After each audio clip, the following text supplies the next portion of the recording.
Yo, what up, guys? We are live. So we decided to get rid of Austin. He's a faggot. He's done. We replaced him with Lloyd from the single guy. So yeah, this is the end of Austin.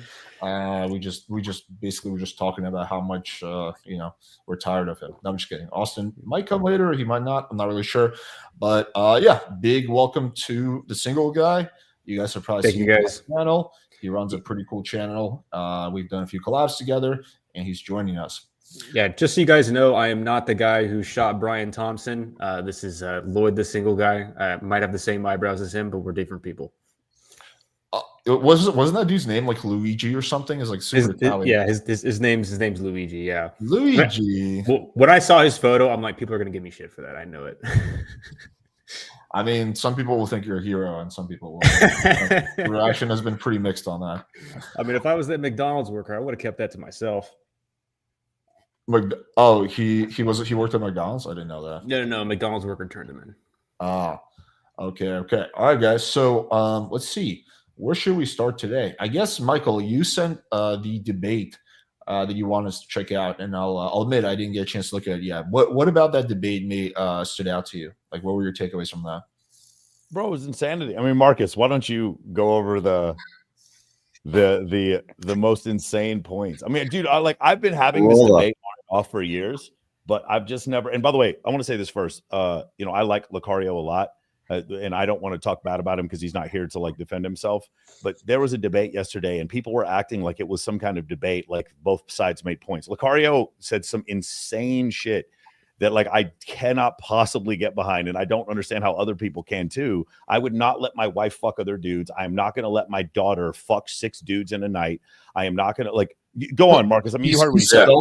Yes. Yeah, 100%. He said that, dude. And it was because. Go ahead, Marcus. You take it. Go ahead, bro. Yeah. So Alex was on the panel we were on originally a couple of weeks ago.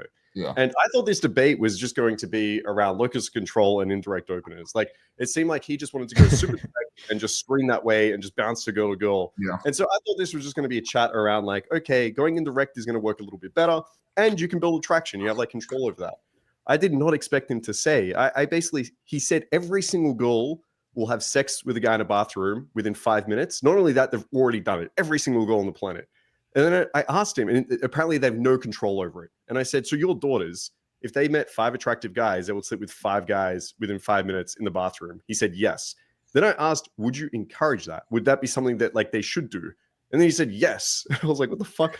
Then I said, so hang on, your wife will cheat on you. You like that will happen. And he said, yes. And I was like, where do I even say to this? I have no idea what the fuck is going on right now. So yeah, apparently it's okay to date 6s. It's okay for your daughter to fuck 6 dudes in the bathroom. It's okay for your wife to cheat on you. And that's the style of game they run. So I mean, I don't know. I watched a little bit of it. Is he in an open relationship, or is he like doing the poly thing or something like that? I don't know about that. Here's the thing. I don't want to get too much into Lucario's like personal life. What I do want to say is this is like I like Alan Roger Curry. I read all of his books, and I don't agree with his hyper direct way of opening, but he had some really interesting contributions to give.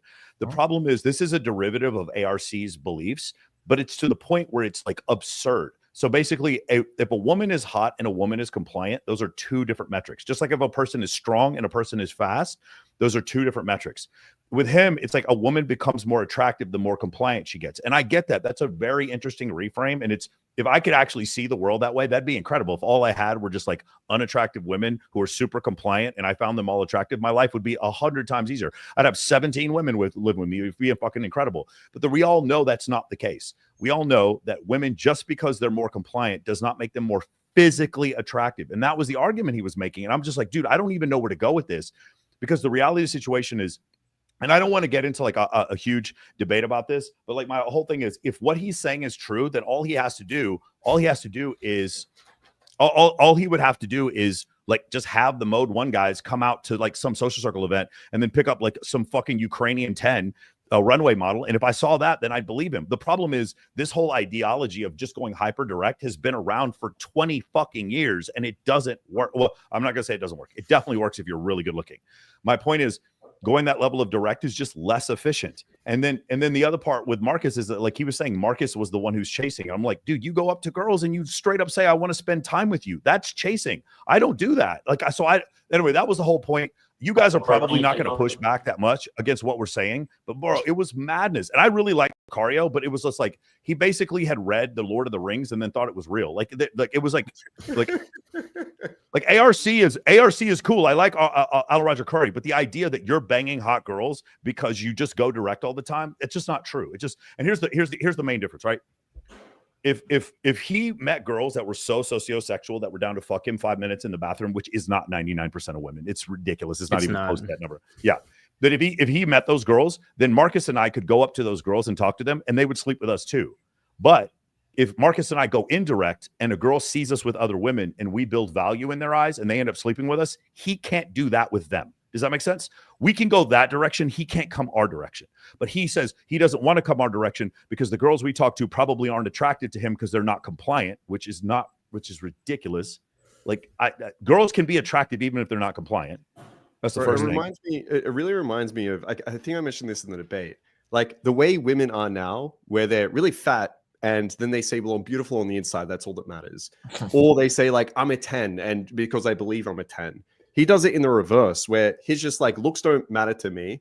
All I care about is compliance. So I would rather take a really unattractive girl, as long as she says yes to me instantly, than a girl who's going to reject me. No, but I remember that from the precursor. I guess I was there for the precursor to this debate. The one question I thought, which was like, sometimes when you're like debating someone, you ask questions that you already have an idea what the answer is going to be to. So the question I asked was, okay, you have a choice between a 5 who's super into you and like a 9 or 10 who's giving you like a little bit of shit. And obviously, what's a 9, Alex? What's a 9, dog? What's a 9? What's a 9? What's a 9 though? I thought he was going to say, they're high status, bro. I'm like, bro, I thought he was going to say, well, of course, in this analogy, I would pick a 9, but he said he straight up just said the 6, yeah, or 5. He didn't even say. Let me define terms. So before a debate, you got to define. Let me define terms.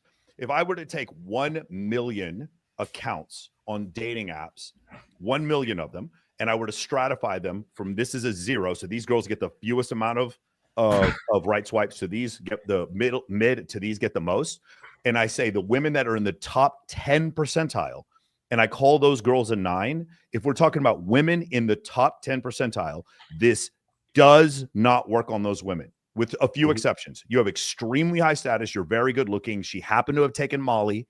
You guys are in a friend group together, then maybe you can go hyper direct. And I've done that before. But the idea that 99% of women are going to let you go hyper direct to let you fuck, and this is not talking about same night lay, bro. Fuck in a bathroom 5 minutes after you met them. He was very specific about this. That is not reality. It just isn't. And like, I don't want to be disrespectful about this, but it's just not true. That is not the way the world works. And it's real simple. If you disagree with me, very simple. I will put up, I'm not kidding, I will put up $10,000 right now. If any average looking mode 1 guy can come to any one of my events, he has 5 minutes, we'll set a timer, and he has to pull and fuck a girl. Like we said before, we're going to stratify 1 million IG accounts. This is a girl who would fit in the top. We'll say a 7. Marcus, would you say a 7? I don't think this would even work on a 7. If we were to stratify, you have to set up some cameras in the bathroom and shit, so we can. Alex, we can set up anything you want. It's not going to happen, and he knows it's not going to happen. This will never happen. I'll put up $10,000. This will never happen. I mean, obviously, what's really happening is that he's probably not going to high end events. Okay, he's going to like regular, probably semi ratchet places. And he's not just cold approaching the hottest girls. He's looking for IOIs, and he gets a lot of choosing signals from a girl who's probably like a 4 or 5, and then he pulls her to the bathroom, and then he just kind of assumes that would be the case with any girl. Yeah, hold on, time out. And I'm gonna say this too. And again, not to be disrespectful, but Lucario, the vast majority of time that he's fucked a girl, it hasn't been 5 minutes in a bathroom either. Does that make sense? Well, it's not like Yeah, it's the vast majority of time. That's not even the truth for him as well. And so, like, the problem is, guys, the problem is, guys, like, this is a dangerous precedent to set, to even talk, like, to be. What I don't want to go too far down this road, but it was just like I'm sitting there. Me and my friends were just screaming at YouTube. Like, I cannot believe what I'm hearing right now. It's just crazy. Women. Okay, so let me give you guys a couple of. We're going to go into some like heavy data here. Number one, physical attractiveness is objective. There is subjectivity within the objective nature of it. But like, for instance, I may like Asian women and black women. You may like white women and Indian women. There may be some subjectivity. I have a problem where I only date girls with huge fake tits. You guys might not like fake tits. So there is subjectivity. I like fake tits. Right. But none of us like unsymmetrical tits, not even him. None of us like women with blotchy, uneven faces with pockmarks, and none of us like women where their waist is thicker than their hips. None of us like that. There are universal signs of symmetry, facial symmetry, clear skin, and signs of youth that men all over the world, there is thousands of data points on this. Dr. Bust is the first one in 1989, proves this unequivocally. Michael, we don't need data for this. This is common sense. Everyone agrees with you. No, but it isn't. So, Alex, this is what you're going to find out. Marcus, what happened in the comments after you got off? What did you see in the comments? It's absolutely wild. These guys are coping so hard. Alex, it was 9-1. Everyone saying that Lucario was 100% correct. You believe whatever you want, Alex. Believe whatever you want, Alex. Wow. Like, but you know what it is? Like, I see this exact same. Go through the comments. That's crazy. Right? I feel like this is just like a common sense like argument. Yeah, dude, it's another cope. The problem is we see this in like Black Pill, right? Where guys are just so convinced like looks are the only thing that ever matters. You have no control over anything else. That's true. And it just they're delusional, but it's for a reason. Like it makes sense to me. Like because if you can get yourself that delusional, your life is better. It feels better. I don't have to go out and try with women now. I don't have to do that. Like there's nothing wrong with me now. It's just looks. I don't have it. It's genetic. And so for these like mode 1 guys or whatever the fuck you want to call it, again, like there's no responsibility now. I just go up, I open, I show intent. If it doesn't work, I just go on to the next goal. And if I end up with a 5 or a 6, I just say, I don't care about looks, right? If her tits are asymmetrical, hey, I got compliance. That's all that fucking matters. I just found a girl willing to say yes to me. So I'm happy with that. Who cares? It's wild, but it's I mean, to me, it always sounded like a big ego thing, which is like, oh, well, you know, like I can't handle a shit test, or if a girl is anything but super compliant, like my ego won't let me persist. But then at the same time, I mean, what you guys said about the second part of this discussion actually surprised the shit out of me, because if you have an ego when it comes to like non-compliance, then how do you not have an ego when it comes to like your wife fucking other dudes? Like to me, like.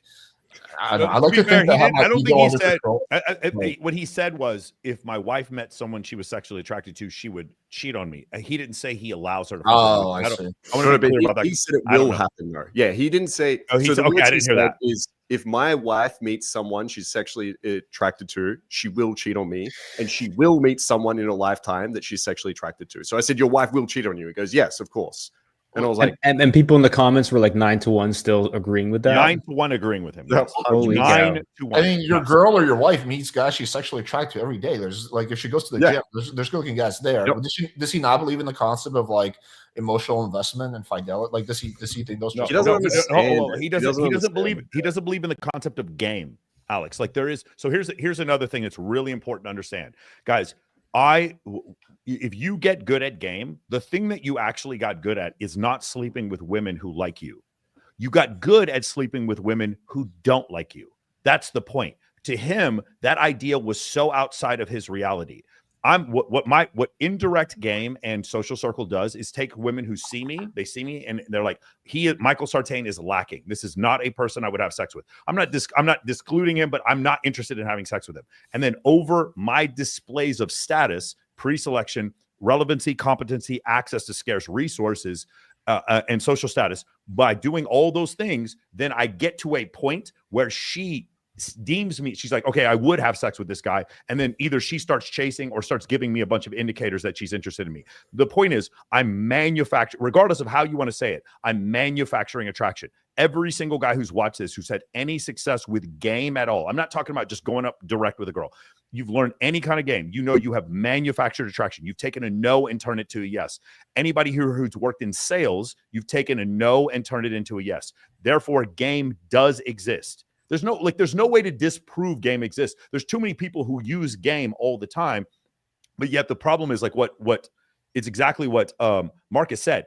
It's like a combination somehow of like LBGT, everyone is beautiful, combined with black pill only looks and status matter, and game doesn't exist. It was like a fucking manifestation of black pill and MGTOW. It's like not only does he walk away when you don't immediately comply, he's proud of himself for doing so. He's proud that he walked away because he's walked away under his own terms. It's under my terms I walked away from you. Like that's like he's proud of it. And I'm just like, this is crazy. Like, no one, if I'm selling from stage, or if I'm closing somebody on the phone, initially, if they just lay down, that's awesome. But most dudes aren't going to lay down whenever you're trying to sell them something. You have to go through pain points. You have to change. The part this was the craziest part to me, Marcus, is when he said to you, you can change a girl's mind. Teach me how to do that. And I was like, unironically, I was like, that's it. Yes. Bro, I'll give you that should be your whole program. I'll give you the course for free if you want it. Of course, I can change a girl's mind. But the part is, what was he on the debate to do in the first place? To change people's mind. Literally, he was on the debate to change people's mind, saying that it was impossible to get a woman to change her mind.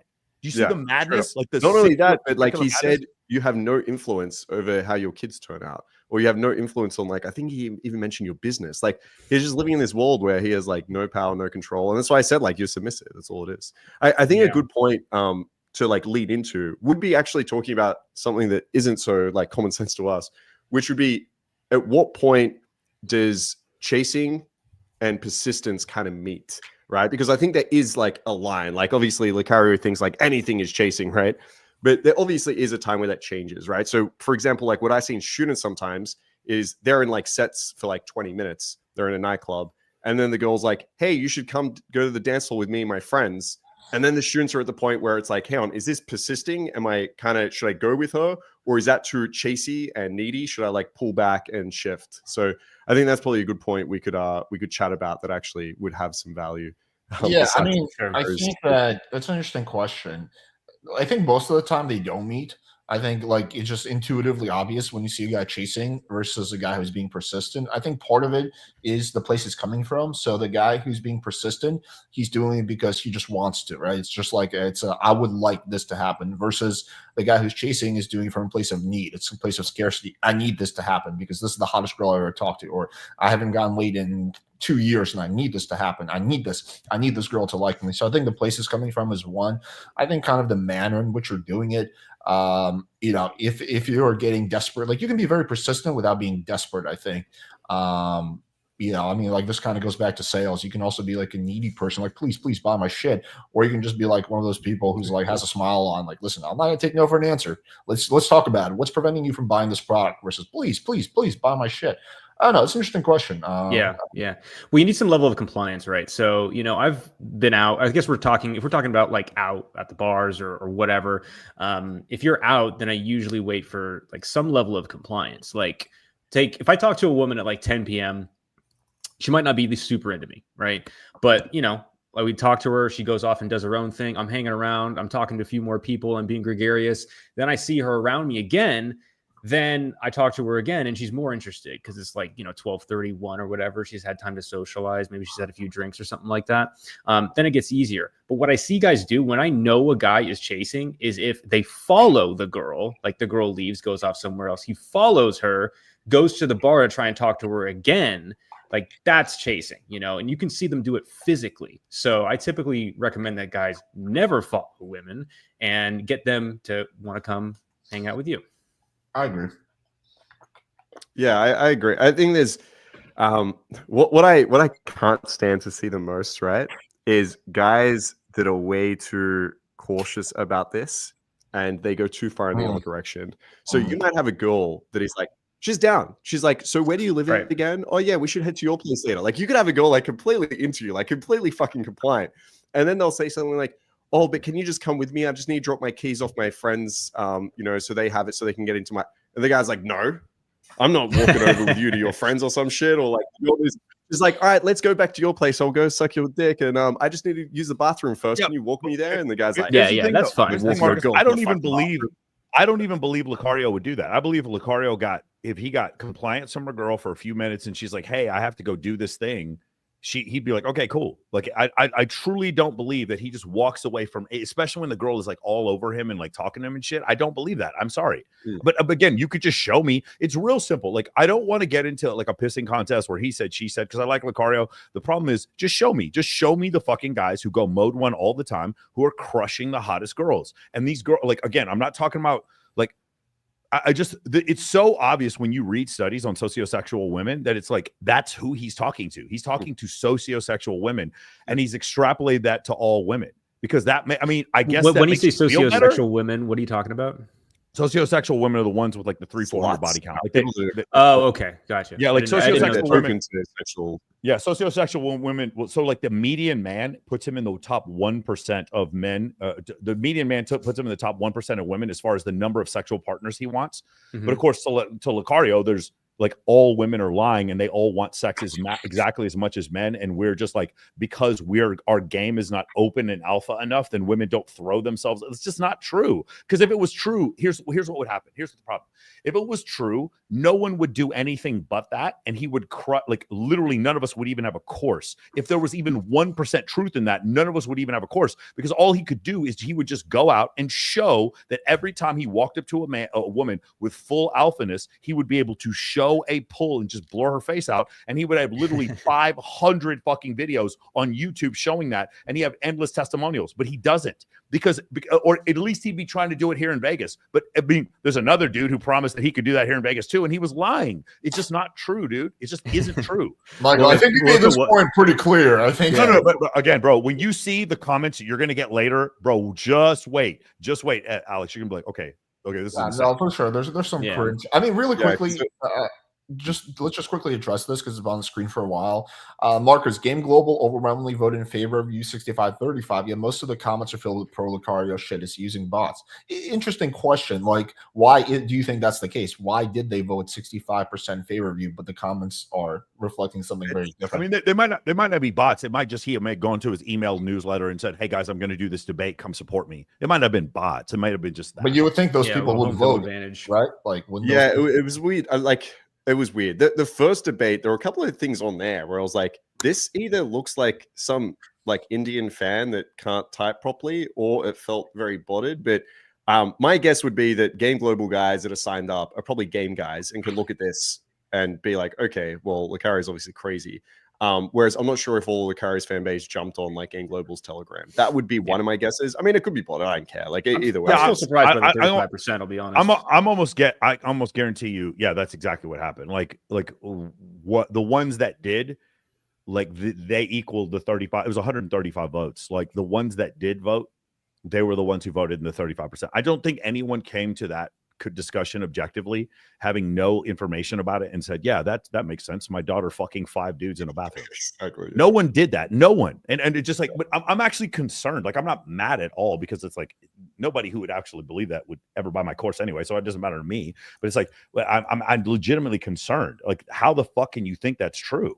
You know? I mean, there's a lot of people who think all kinds of ridiculous shit. I mean, there's people who think the Earth is flat, Michael. You know, like we're like, I've debated them 5 times. The real problem I have is though coaches that feed into this. That's the problem I have. Like, they should know better. Like, I can understand. Like, sometimes I have guys like this coming to my program with really bad, like, negative beliefs, and they think like women are awful and they're all like this and that and like blah blah and like nothing else matters. And I think it's like our job as people like coaching this and in like a public space to help these guys actually have some hope and have some control over their lives.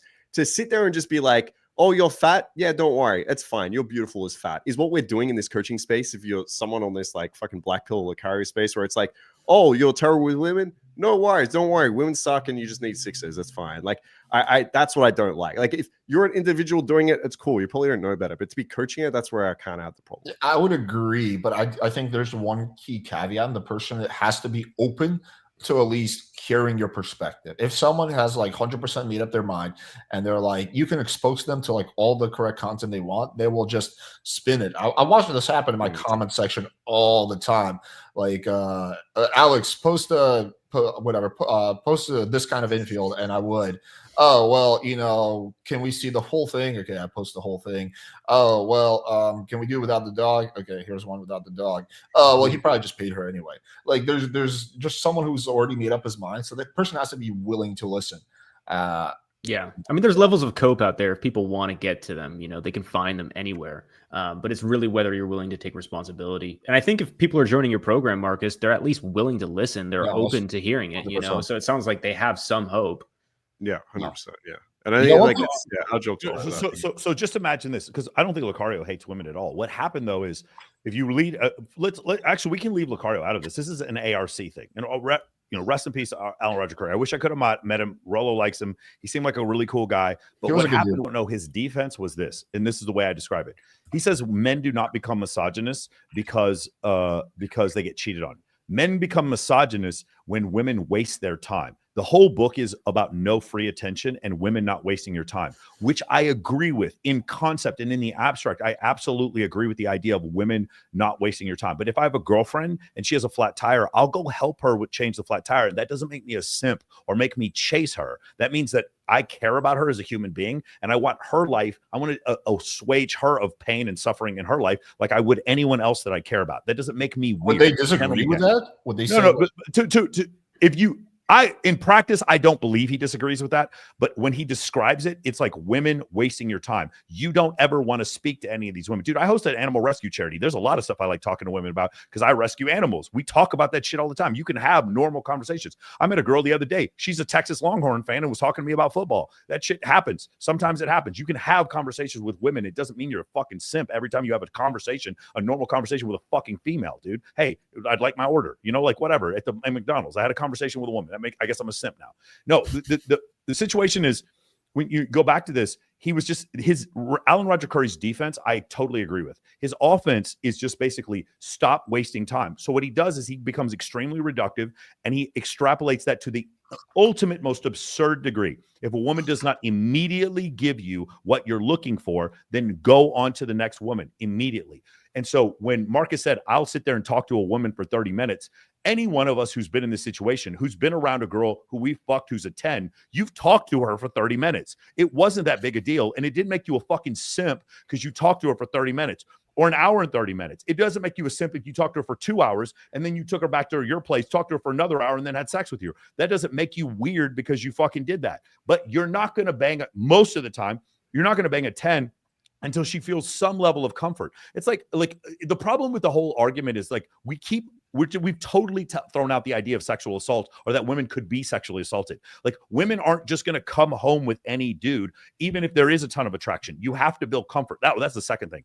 He doesn't believe you can build attraction. He believes you either have it or you don't. And number two, comfort doesn't matter. If a woman's sexually attracted to you enough, she's going to lose her shit and she'll literally throw away her entire life, her children, her family, everything, her job, because she needs to fuck some guy she's hyper attracted to in a bathroom. And it's just not the case. But Michael, there's probably a happy medium there. Like you would agree. Of course there is. Girls will be willing to bend some of their own rules if they really like a guy, right? Like bend some of their own rules does not equel sex 5 minutes after you meet them in a bathroom. I agree. I think those are extreme anomalies. And out of the girls that I have fucked within like 10, I wouldn't even say 5 minutes. I'd say like 15 minutes. Specifically from cold approach, those are not like the hotter girls that I fucked. Like the hotter girls that I fucked took like maybe at least half an hour usually. I definitely had sex with unbelievably hot women in under half an hour, but there was always some level of social proof involved. Yeah, they probably like had a mutual friend or something. They saw me speaking on stage, and then they came and found me, or something, or where I was hosting a bikini competition, or was a situation where we're at a nude, like the hedonism on the nude beach on the nude side, something like that happened where it was like in 5 minutes. That is definitely happened. Or a girl joined in on a threesome when we just met her. That's happened before. But there's some level of social proof. Meaning, if I'd come at her a different way it was like I came up. Oh man, we're in the Kroger. Oh, I'm outrageously sexually attracted to you. Let's go in the back of the Kroger and like fuck by the produce. I'm like, no, dude, at some point that we're getting into mental illness. We're getting into mental illness. I'm not saying that's never happened. What I'm saying is it's almost like saying I'm going to swing for a home run every single time I come up to the plate. If you do that, you will hit some home runs, but that is a poor strategy overall for winning games. That is a poor strategy for overall. I think we all agree on that. One thing that I had an idea that could be fun. Do you know if Lucario, does he do infield, right? He must have some infield out there. No, right? I'm sure he has a ton of infield. Yeah. Would be fun to review one of his infields and just look at his game from an analytical perspective. My only thing is I would like Lucario to be on the call if we're going to do that, because I have a very strong rule. I don't talk shit about people if I can talk to them face to face. And so I'm not trying to what I'm trying to say is Lucario has taken Alan Roger Curry's ideas and he's extrapolated them to a point where they don't make sense anymore. Does that make sense? Let me message him. Let's see. Yeah. That's the only issue. They've extrapolated to the point where his ideas don't make sense. And I've read Alan Roger Curry too, and I've read all the Iceberg Slim books too. Okay, I'm fully aware of this idea. I'm just going to talk to a girl, put that pimp game in her ear. She's going to do anything I want because she's my bottom bitch. I've heard all this shit. I understand, and the idea that this works on all women all the time is just fucking lunacy. But it's also like, it's just bad. It's a very poor strategy. And it also, we haven't even talked about the fact it's going to get you in a load of shit. Let's do this. So let's plan that for next week because it probably will take me some time. I just realized I don't have his phone number for some reason, but yeah, let's plan that for next Monday. Give people something to look forward to. We'll get Lucario on and we'll review some of his infield and we can have a discussion about it. I feel like we've beaten this horse to death as much as we can do without looking. Let's answer some questions. Yeah. There was one question that put up on the screen. Wait, there's actually a point. There was one question about cheating. This was what, but just real quick before I do that. So, Michael, what I was going to say I think there's one caveat though, and I think the caveat is if you have a guy who's like a massive nice guy, like he's just used to like just being a total pushover, that I think temporarily going to the opposite extreme can be good for that guy.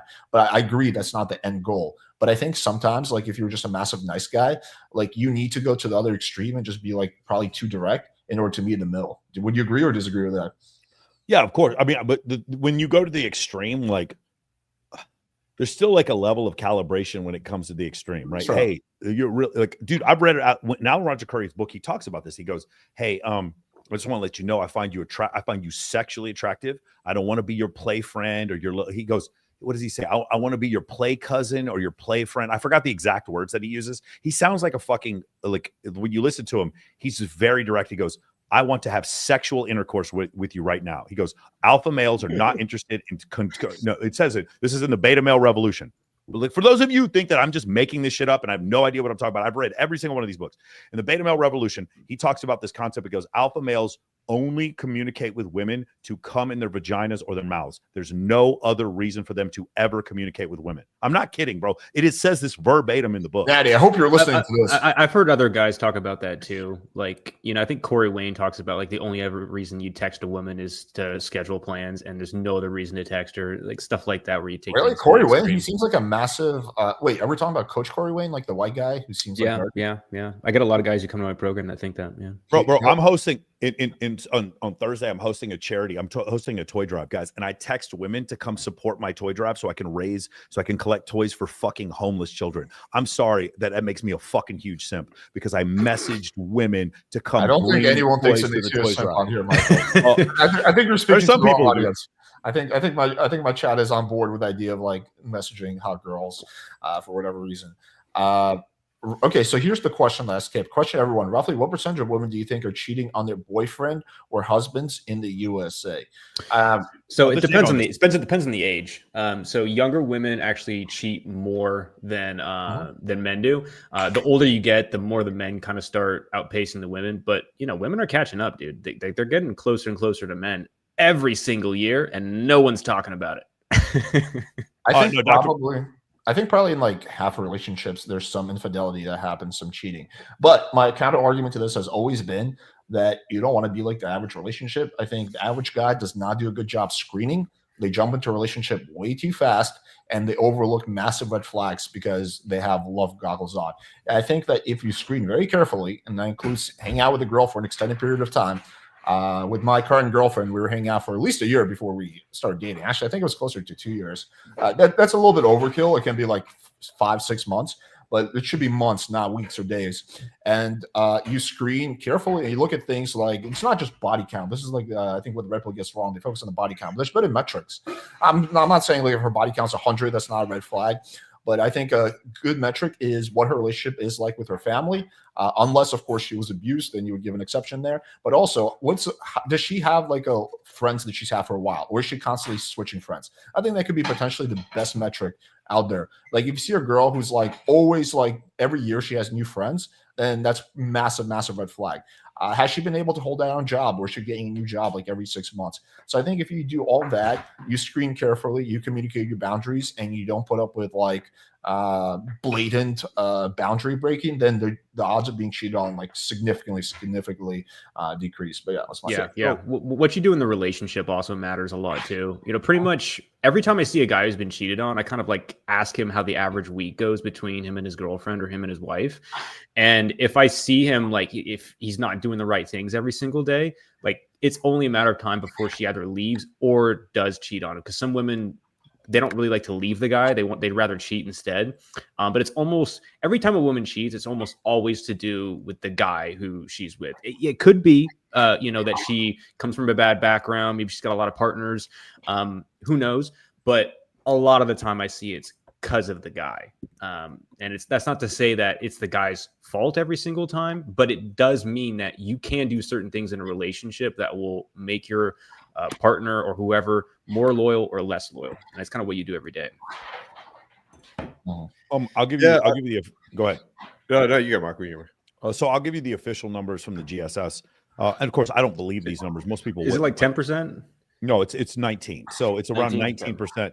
Now let's just say let's be very liberal here and just say 50% of these women are lying. Let's just say it's around 29-30% of women in relationships are going to cheat at some point. And this means sexual intercourse. This doesn't mean she made out with some dude, which a lot of guys would consider that cheating. She made out with some guy at a bar. Yeah, okay. So we're counting that. This is. Did they define that as sexual intercourse? Yeah, they just defined it as sexual intercourse with another man outside the relationship. Okay. They said there's 13% for married. The number goes up as you get older for women, and then it was 19% for women who are unmarried. And I think that number's obviously higher, but also we're all jaded because we live in bigger cities. In bigger cities, when you're dealing with women who work in nightlife or more attractive, maybe they work in the modeling industry, that number is going to be much higher than 19%.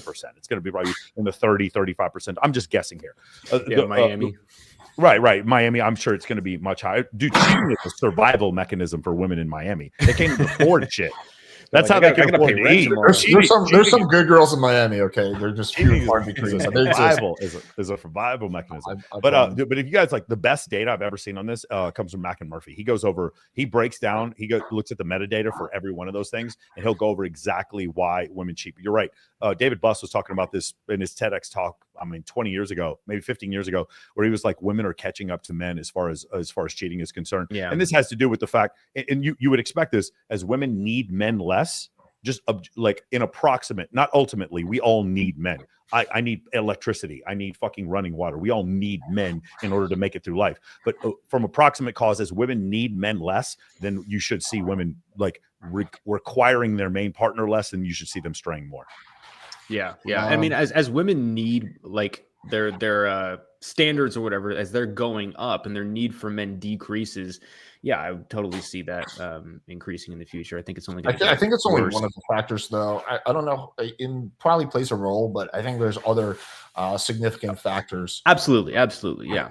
I mean, I did a deep dive on this, and yeah, like as you guys have mentioned, like the data here, it goes from. It's like 20 to 50%, depending on like what study you're looking at. There's an old one that looked at a meta-analysis, like 50 studies that found like 24% of women cheat. But I agree, like it's hard. Obviously, that sounds a little high to me. That sounds really 24? high. 24? Yeah, no, sorry, 50%. 50%. Yeah, it depends on the study you look at. So if you're looking at studies that are like where you include cheating as he spoke to someone in a party that I didn't want to speak to or something, like did you feel cheated? It can be okay, by that, that's exactly. Probably 100% when you look at like infidelity or sexual intercourse, it drops. But yeah, the biggest reason, I agree with you guys, like this is what hasn't realized. If you have an amazing relationship, that cures you of cheating. Okay, women don't cheat opportunistically like men. Okay, men, they might be out at a party or in Vegas or some shit. They might have an amazing relationship. They're more likely to cheat on the girl that way. Women, when they cheat, they usually fall in love with the other person. Usually the person they cheat on ends up being the one that they're with. So it's very different. As long as you have a good relationship, you shouldn't have to worry about cheating. Well, Marcus, the only exception is if you didn't screen and the girl either has severe emotional issues or she's just a piece of shit. Yes, BPD. BPD. Yeah, there are some extreme variables here that might matter like that, like mental health and things like that. So there are personalities. So if they're like more narcissistic, more open, but even these are small if you account for like a good relationship. So as long as like even lay count, if you have a good relationship with your girl, all these things basically become insignificant. They don't matter. So the biggest thing you have a control over, which is amazing. You can't change her previous leg count. You can't change like her personality traits, but the biggest thing you have control over, if you meet a girl, you guys get along, you have a great relationship, you work on that, you lead, then you shouldn't have to worry about cheating. So it's good news. The data to back up Marcus's point, when women cheat in a relationship, they fall in love with their affair partner about 83% of the time. When men cheat, it's about 29% of the time. So when women cheat, it's to find a new head coach. When men cheat, it's to rearrange the roster. Okay. And also, when men cheat in a relationship, men who cheat and men who don't cheat show the same level of marital satisfaction. That is a really eye-opening statistic. Women who cheat 79% of the time, they show a lower level of satisfaction than women who don't cheat. Meaning there's only about 21% of women who are like, oh, I'm happy in a relationship and then I decided to cheat. It's a very rare thing. So like you said before, it's generally you as a man who are lacking in comparison to what else is going on around her. But that what's going on around her is changing now. That landscape is changing, especially she's on OnlyFans, Patreon, Instagram, dating apps, etc. That what she has to compare you to is now also changing. I think you might not be lacking, just the relationship sucks. Like you could have a guy who's highly accomplished, super high SMV, but the relationship is just not good. For a variety of reasons, you could be neglectful. Maybe you just kind of just start having a boring sex life. Maybe you more commonly you neglect her emotional needs, right? People just get complacent. So I think there could be a number of things. I actually have a very interesting question for you guys. Let me just quickly get to the super chat. I got to run, you guys. I got another call I got to go to. So have fun, you guys. I'll take it. No worries. Thanks for coming on, boy. Where can people find you? They can find me at Thesingleguy, one word, or a.single.guy on Instagram. Dude, definitely come back next time. Yeah, we'll come back. Take it easy, buddy. Big thanks to the super chat to Sarah. Awesome. Thank you so much, Sarah. Appreciate you as always. So here's the question. Where would you, let's say you're in like a committed relationship, what would you consider cheating? Because I think some people draw that line like a little prematurely. Like they would say like, oh, if a girl goes out wearing something sexy or whatever, like she's cheating. Like I think some people draw that, or like she posts first draft photos. Where would you personally draw that line? I think Marcus and I are going to be way far to the left on this one because of the fact that like I tend to date women who want to date women. So I like my girlfriend to dress really sexy when we go out, and I also host bikini competitions. So I like girls in bikinis because it promotes good health, fitness, fertility. Whereas a guy who might be, he's Muslim, he's going to be like, I don't like that at all. I don't ever want my girlfriend in a bikini out in public. She can only wear a one piece. So to him, cheating may be a different line than it is for me. But for me, because I really do like for us to bring women home, I'm very much into her like dressing sexy. So to me, that would not be cheating at all. Yeah. I think when guys ask these questions or think about it, you need to do a big self-reflection on what your values are, what you want out of the relationship, and then you set those boundaries. So if you're like super, I don't know, Muslim or Christian or some shit, and you're really like religious, then you're going to feel a little bit different than I am. And that's okay. Like you can set those boundaries. But yeah, for me, I don't give a fuck if my girl's dressing up. Like I love to party, man. Like, so when I take my girl out and we go to raves and shit, I'm not like, hey, excuse me, can you please like completely cut? No, like I like to go out. I like to have fun. I like her to look good. So yeah. And like, if she's got like, even me and Mike will probably disagree on this, but like if she has like male friends from childhood and shit, I have no problem with that. Like I don't have a problem with that either. I don't have a problem with that either. Yeah. So it's I feel like some guys try to protect like the cheating angle, which is I'm going to solve for cheating, not by having a great relationship, which we spoke about, but I'm going to control for it by never letting her leave the house. So like to the end, I'm going to make sure just because she's dressing up and like covering herself doesn't mean she's not going to cheat. The relationships will matters. So for me, that's kind of where my boundaries sit, but they might be different for different people. No, I would basically agree with what you guys said. I would say having a physical or emotional relationship with another man, that's what I would consider cheating. I don't really care how she dresses. I don't even care if she flirts with girls, as long as I'm cognizant of it. Like as long as she's not hiding it from me. I think that's where I would say is the line. Flirts with girls as long as she does it a lot. I think like transparency is huge. Like having she's good at it. Both like upfront. As long as she's good at it, that's all that matters. If she isn't, I'll train her. I would say here's like a really kind of maybe a little bit dark tribe, but a good thing you can do in a relationship is if you suspect, you can just be like, hey, can I see your phone? And if she's like, yeah, sure, just you don't actually look at her phone. You're like, no, I'm just fucking with you. But if she's like, I don't know, then that's sus. That's just a fun little trick. that I picked up over the years, which I've certainly never used before. All right, let's get to another super chat. Mike, thanks for the Lucario analysis. I feel like I was losing my sanity in that comment section with Master Illusion. So yeah, thanks. Dude, if you want to pull up the comment section and look at it right now, it will drive you insane. Yeah, we can do that. Oh my gosh. I was like watching this and I was like, and I was responding and then realizing, no, dude, this guy actually has to know Lucario. Like, there's no way anyone in their right mind is saying what he's saying right now. It's on Game Global. Yeah, Game Global, yeah, under the live stream. All right, let's see what you guys are talking about here. Okay. Wild debate, Marcus Wolf. Okay, I'm gonna share my screen. It'd be funny if, like, just like now, like we look and the comment section is all just like, yeah, Marcus made some good points. Yeah, no, Alex, it was when the thing went down, it was like that, and then afterwards, after a couple minutes, then this flood of pro Lucario messages came in. One guy doesn't tolerate bullshit wasting time. The other guy's willing to waste more time to potentially get some play. Salute to Mr. Lucario for keeping real game alive. Respect to Lucario. Mode 1 is a win-win situation. Lucario has been in the game since 2008. He's the real deal. I don't think it really matters how long he's been in the game for. Yeah. Mr. Lucario body this dude so bad. 30 minutes talking to a girl's insane. He ain't gamed up. That's too long. That's too long. I think masculinity, I don't see Marcus. The problem with this guy, Marcus, he never really been challenged about his philosophy or ideology like he was with Lucario. Yeah, okay. This is like just when I think of masculinity, I don't see Marcus. Mr. Lucario knows it's like these guys wrote these with ChatGPT or something. Like, it's weird reading these. Lucario won this one. Marcus chases, panders, and follows the lead of women based on his level of attraction towards them. 30 minutes of talking to a girl in cold approach. Are you kidding me? This guy's lost. 30 minutes is crazy. You know how many different women I can get in 30 minutes? 0. Wow, holy shit. You guys weren't kidding. I thought it was going to be like maybe leaning towards Lucario, but there would be like it's 90%. Yeah. It seems like so far we haven't seen a single pro Marcus comment. So far it's been 100%. Yeah, okay, so here's the reason why. If you go and search by newest, you'll see them in a different order. What's happened is all the pro Lucario people, they liked each other's posts, so that it goes to the top. Does that make sense? So all you see, that's why you're seeing them all at the top. Oh shit, we got the first pro Marcus one. Let's see what the replies to this. Like I said, so you need all day. I haven't read half this. So you need all day just to talk to 10 women. Marcus, the ultimate time waster. This is gold. Yeah, that was funny.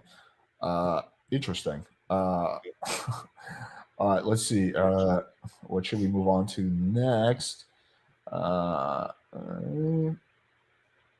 Would only want my chick showing off for me, not dressed sexy outside. I don't know. I guess sure. But by the way, there's nothing wrong with you wanting that. There's nothing wrong with you even thinking that's cheating. No one's saying that that's a problem. It's just different guys are going to have different beliefs. Like I do. Like I don't have a problem. It's like if you're a Muslim man, you don't want your wife leaving the house without a burqa and then being accompanied by another male relative, then she's not even allowed to go to the store. Okay, well, that's a little inconvenient. I need someone to drop the fucking kids off, so it's just different people level for different people.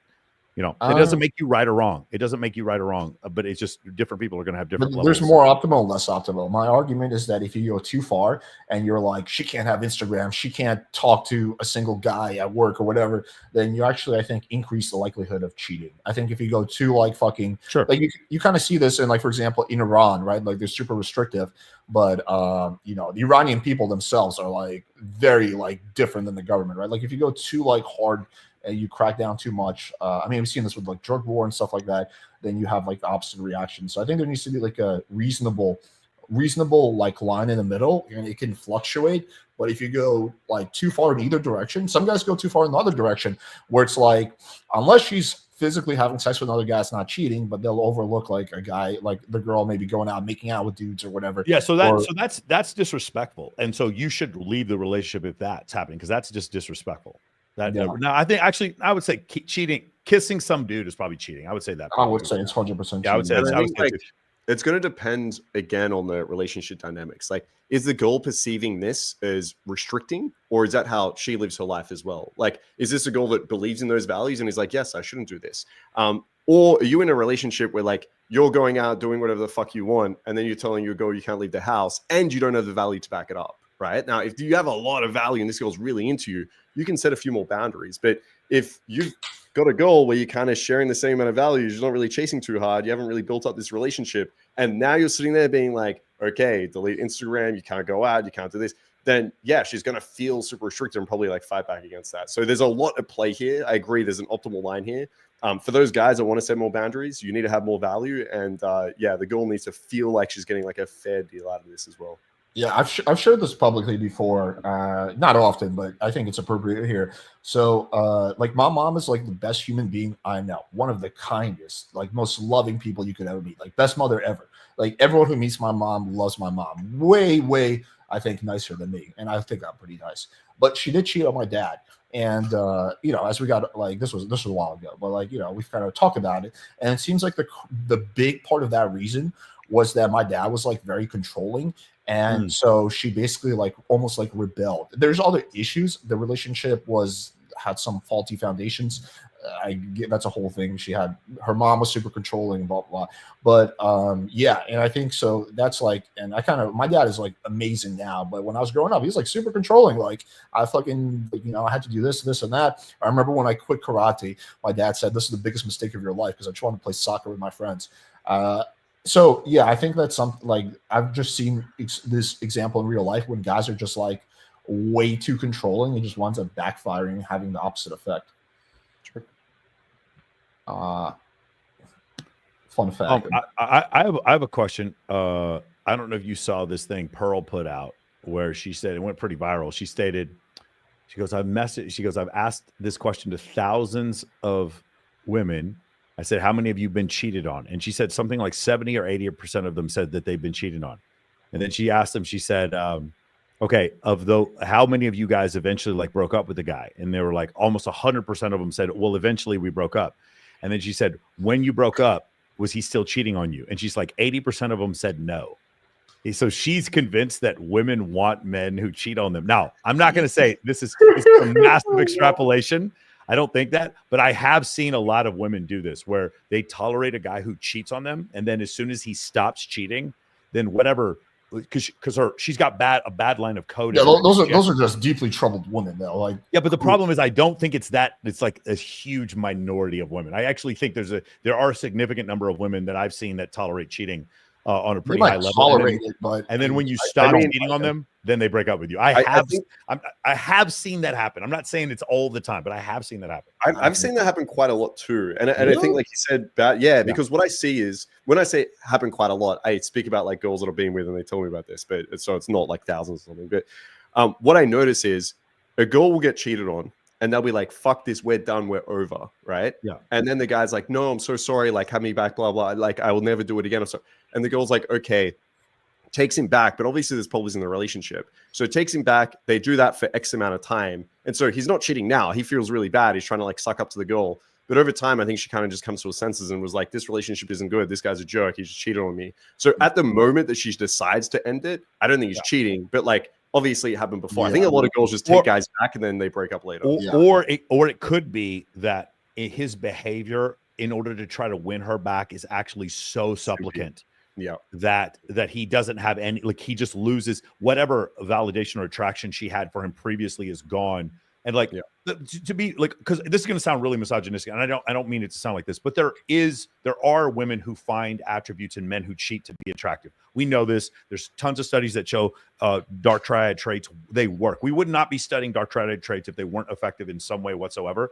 And what I've said before is she doesn't want you to cheat. She doesn't want you to cheat, but she doesn't want a man who couldn't. Meaning she knows that if she left you alone with like 10 super hot women, she's like, he's so fat and such a loser. I wish he'd fucking try to cheat on me. This fucking loser. You are in trouble in the relationship if that's how she feels about you. Actually, I got the perfect example. A girl just messaged me last night and told me this. She's like, yo, I've been seeing this guy for 3 months. Yeah, what the fuck? Was it my mom? Yeah, it was your mom. Your mom messaged me. She said, I've been seeing this guy for 3 months. All right, I'll stop. No, but literally, this is hilarious. Like she said, like my friend just messaged me and said like he's sleeping with some other girl. We didn't discuss about being exclusive. I was thinking about ending it anyway because I didn't see a long-term thing with him now. But now I'm just angry that he wasn't obsessed with me and I kind of want to like continue seeing him now. So yeah, there is an element here that something like that can happen.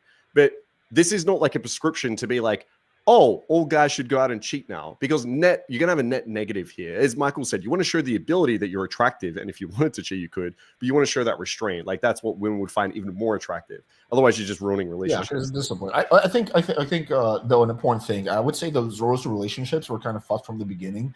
It's just like unhealthy behaviors, which I agree a lot of women do have and a lot of men have. But like if you're with a girl who would actually like you more if you cheated on her, I'm not talking about forgive you, that's different, but who will actually like that's a positive for her, then that relationship is going to fail at some point anyway. I would also argue that like a big thing is resentment. And I think that's like one of the biggest killers in relationships. So a lot of women do take men back, but I think a lot of the time they also build up resentment, and that resentment eventually just like starts growing, and then it just bubbles over. And I think that there's three assets. There's you, the girl, and then the relationship. And you can be awesome, the girl can be awesome, but for whatever reason you have a lot of resentment in the relationship because someone cheated or because this or that happened, then that relationship is gonna like ruin. Like I think once you get to a certain like level of resentment, like the just relationship is a ticking time bomb and it's gonna fail at some point anyway. And I think people may forgive in the moment, but they still build up resentment. 100%, because then everything just comes back to that, right? Like I've seen this in relationships where it's very common, right? Like you'll have a disagreement, but that resentment will be like, oh, but that time this happened. You kind of just fucked unless you deal with it and move on from it. I think relationships are like, in some ways they require additional skills that you don't get just picking up girls, because I've learned from every relationship I've had. But one of the biggest things I've learned from my current relationship is to not start things off on shaky grounds. And I would say, like, for me, I don't lie, but I have a tendency sometimes to like exaggerate, or like, no, not exaggerate, but sweep things under the rug. And so I think that like starting off on like a foundation where you're not 100% like upfront and transparent with each other may seem like it's something small, but then over time it can become a big thing. So just kind of preventing things before they even happen, I think, is also a big part of a relationship. Yeah, I think, dude, this is what guys don't realize. I think when it comes to like retention, relationship management, so I include like fuck buddies within this, and then relationship management when you're actually in like a serious relationship, is very different to game. Like game teaches you a lot of great skills, obviously, but yeah, I've seen even coaches where they can be really good at pulling like a girl. Yeah, exactly. But then you ask them about retention, and they're like, yeah, I can't see girls for 3 months. Like I fucking struggle. So yeah, it is almost like a different skill set in itself. I know a lot of people like that too. I won't name any names. Here's an interesting question for you guys. I get asked this question from time to time, and I don't even have like the best answer to this. What is the longest you think, on average, that you can be just friends with benefits with a girl? Like a lot of people believe that eventually those relationships are going to fall apart because the girl is going to meet someone that she wants to be in a serious relationship with. So from your perspective, like, again, this is going to depend on the girl, but on average, what do you think is like the life of a friends with benefits type of thing? You're right. It depends on the girl. I would say between like 1 to 3 years, typically, from experience, right? But it depends on the girl. What I mean by that is, she's like 19 or some shit and she's not interested in a relationship anytime soon, yeah, you can be seeing this girl for years, right? Because there's not going to be a time where she's like, I really want to get in a relationship. If you're dating someone a little bit older, or at least with different views, that I was like, listen, I've had girls like this where they're like, I'm looking to get married and have a kid. It's like, well, not with me, but we can hang out until then, right?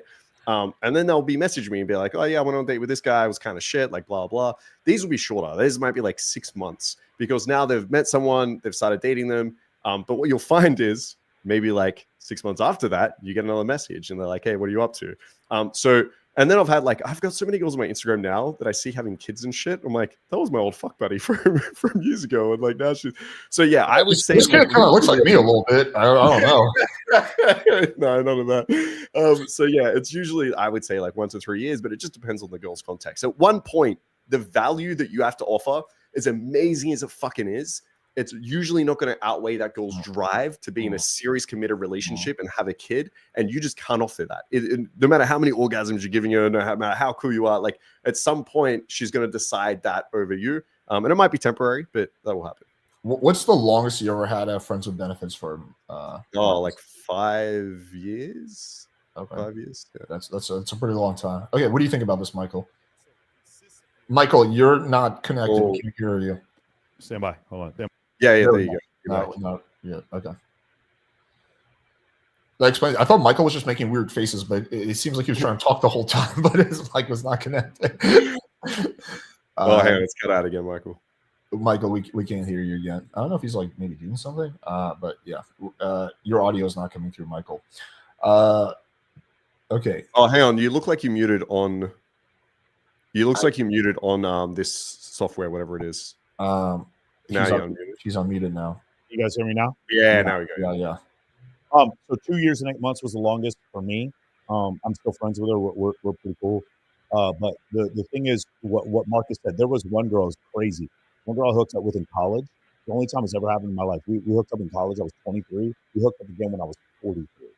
Like we were both 43. It was like what Marcus said. And in between, she'd been married. She fucking had several relationships. But because I was the dude who didn't count, which is what friends with benefits are, a lot of times girls won't even count friends with benefits dudes on their leg count. They won't. It's like some girls don't even count threesomes on their leg count.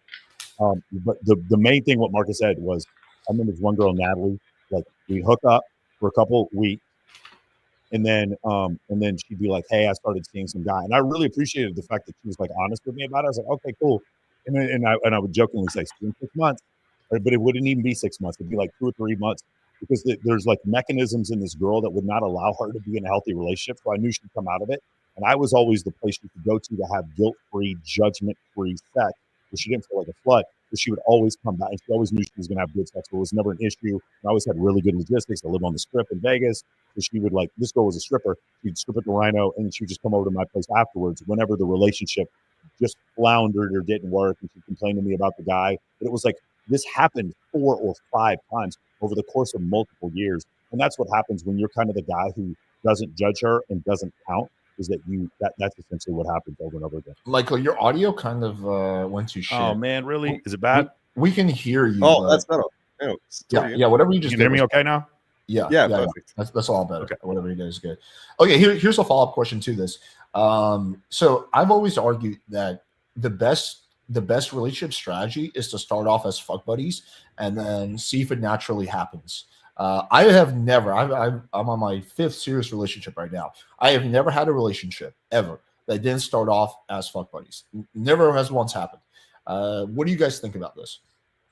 Dude, I couldn't agree more. Like I have something that I call like the relationship funnel. I think we did a live on this recently, but it's you need to be able to screen the girl and know who you're like committing to. And when I say committing, even to the level of like, this is my fuck buddy, this is a serious fuck buddy, this is like an open relationship, like whatever it is, like you need to be able to identify that. And it's not just through time, it's through like behaviors.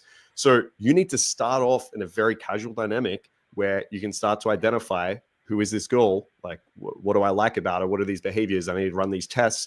And then if she passes them, you can upgrade it. The other advantage of this is you're not super emotionally invested. Like I see students are getting in a relationship after 1 week and then they're devastated 2 weeks later. And I'm like, how are you this sad from knowing a girl for 2 weeks? And it's because they've emotionally invested as much as this girl was like their 6-year marriage or some shit.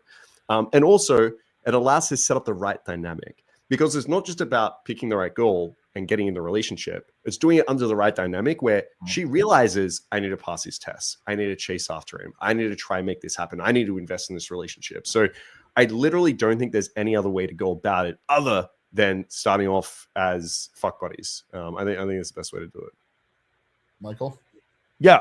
I mean, I think another way to say that is that there's when you start off having sex with them, there's no defined boundary, meaning the opposite of what you're saying, Alex, is no, I'm going to date her for 2 months. And then when I have committed to her and she's got a promise ring from me, then I shall be allowed sexual access at that point. That's a terrible way to do it because what it means is she doesn't have enough genuine desire to overcome the rules that she's made for you. So I think the idea of starting off as a fuck buddy works because she's breaking rules that she would have made for other people. She's allowing you sexual access without commitment. And in doing that, other men, she makes them commit first. right? So that's why what it means is you're starting on the relationship on the right foot. She's super into you. She's showing you genuine desire because she's willing to do that. So in general, generally, like for instance, my last relationship, we started off, we did not define this as a relationship. We just started having sex first, and then after a while defined it a relationship. But at no point did we say fuck buddy. But I guess that's probably what it was. You could say that's what it was, but we never called it that. Yeah. Yeah, good point. I think the behaviors set the tone, right? Like I don't often sit down with a girl because I've had this before where I remember I slept with this girl. It was actually in a threesome, and then I slept with her the next time. And then she asked me, she goes, so it was the second time we met. She's like, so what are we? And I go, what do you mean? She's like, well, could we be fuck buddies? Like, is that okay? Like, I'll come around like once a week or like once every 2 weeks. And I was like, this is the first time I've had a girl ask me, like, what are we? So I was like, can we please be fuck buddies? But yeah, I think like you set those behaviors, right? You don't show over commitment. You only see it like once a week, for example. You don't like be texting every single day. And yeah, you don't need that conversation to begin with. You set through the behaviors. I agree with that. I think just what I see time and time again, even with guys who have good game, is they jump into relationships way too fast. I don't know if I've ever seen a case of someone jumping into a relationship way too slow. I've never seen that, but I do see all the time. Again, guys who are like actually have like triple digits body count, just jumping relationships way too fast, and then learning things later on. They're like, well, fuck. I shouldn't have done this. Yeah. So yeah, I think just my general advice for everyone is just to slow things down. You can always like get into a relationship later, but you can't go back in time and do it the other way. That's always been my advice for everyone. What is the difference between persistence and neediness when it comes to texting? So the PWF can double text in the video. A huge part of it is just how long you wait and also the substance of your text. So for example, you text the girl and you say like, hey, we should grab a drink sometime soon.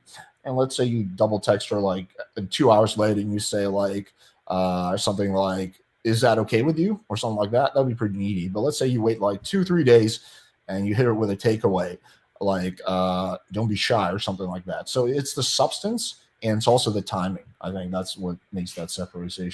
I got a couple of suggestions. I'm curious what you guys think about this. So first, if I text a girl, and like, especially this is one girl I've been sleeping with for a while, she didn't write back immediately. The next morning I woke up and I put the little question mark on. I just put, the little question mark sticker on iChat. And so it puts my message to her at the top of the queue. She immediately responded. So she had a family member that was sick, went to the hospital. That's why she did it. So it wasn't at the top of mind. It was an unread message. So I found instead of double texting, using the little exclamation point or the question mark or the heart or the laughing emoji. And I don't know if you've seen on the new iOS, you can choose any emoji or you can make a sticker. I've made a sticker of girls and then sent them their own emoji as the sticker before. They thought it was pretty funny. So that's the first thing. Second thing I'll tell you is if it has to be something like that, I think I'm pretty good at talking. I'll by the way, take your AirPods off if you do this. You want to use the inboard microphone on your iPhone. You don't want to use your AirPod microphone. I would go in there and I would leave a voice memo. Here's why the voice memo is kind of clutch. Because if she keeps it, you get an indication that she kept. Say she doesn't have read receipts on, you're going to know she kept it. If she kept the message and did not respond to you, well, then this is over. Just don't even fucking talk to this girl again. That means she listened to your message and didn't respond. But if she doesn't listen to your message, it disappears after 30 minutes. So you don't physically see a double text. Does that make sense? Uh-huh. So the voice memo is kind of clutch. And then the third one, the one I really like is, I've said before, I'll message a girl to come to an event. She doesn't respond. I'll unsend the previous message before I send her something else like a month later. The unsend feature only works on Instagram. You can do undo send on iMessage, but it leaves an artifact. And that I mean, it's not that big of a deal. Or the edit feature. I've done the edit feature before where I've edited it to just be a zero. So like, Michael, there's a time limit on it. I think it's like 48 hours, right? That you can do. Yeah. For what? For iMessage. So for my iMessage, I think you have 5 minutes to unsend and then you have like 10 minutes to edit. Yeah. I think that's how it works. So that if you guys don't want to double text, what I found is, and by the way, here's another thing you do. You can actually question mark a message that she sent you way back up there, and it still puts your message at the top of her queue on her iMessage. It's just a way to get to the top of mind if that's something that you have to do. Because, dude, like a lot of times girls make excuses, but sometimes crazy shit happens, especially somebody like me. I'm around girls a lot, and I've seen them. They're just like fucked up, and they look at their phone and they check. People get busy, man. And they just get busy. And so I forget to respond to my friends all the time sometimes. Yeah, 100%. Like, I think the first thing I want all guys to do is just ask themselves that question, which is, why hasn't she responded? Because I think so many guys are just quick to be like, what's the default like second message I have to send? And is this needy or not? It's like, let's just first understand why. Like, was your previous message super uncalibrated, right? Were you just like, hey, come over, I want to show you my penis or something, right? Like, if that's no double message there is probably going to fix that problem, right? You're like, you need to ask yourself, wait, hang on. That's the standard PWF text is, hey, you want okay, I'm so sorry. I'll take that back. But if you, figure out why. And then if there's no real reason and you think it's just because maybe she didn't see it, then I agree. Something like really low investment, really not needy, just a question mark would be cool. If you think there's an objection there, something like Alex mentioned, which is like, you're a little bit shy, and then she can come out and be like, well, no, it's not the shyness, but I am on my period, or I got lace going on, or whatever it might be. If you're just lacking value, then maybe you don't want to double text. Maybe you just want to wait the month and then send another message after that, or like have her see your stories or whatever it might be. But yeah, there's just that first step of just having an understanding as to why that girl hasn't double text is going to really build up the actually what to send after that, as opposed to just like picking one thing and going for it. Yeah, but Marcus, I would argue sometimes, even a lot of the time, you just don't know, especially if it's a guy who has like limited game knowledge. Like sometimes you do everything right and the girl just doesn't respond, and it could be just simply because she forgot. That's what happens a lot. Yeah, 100%. Like in that case, something low investment, like the question mark or don't be shy, I think is fine. I agree. Half the time you won't, but I just want the guys to get into that process of at least thinking about it. Go back on their messages, be like, did I build value? Is this girl chasing a little bit? Did I go for that close too early? What was my last message? At least like having some form of reflection, even if it's a guess, and then later on you have to confirm with like someone like yourself in your group, would be like what I just want all guys to start doing, instead of just like, oh, she hasn't responded, I'm going to send this same message that I usually send, you know?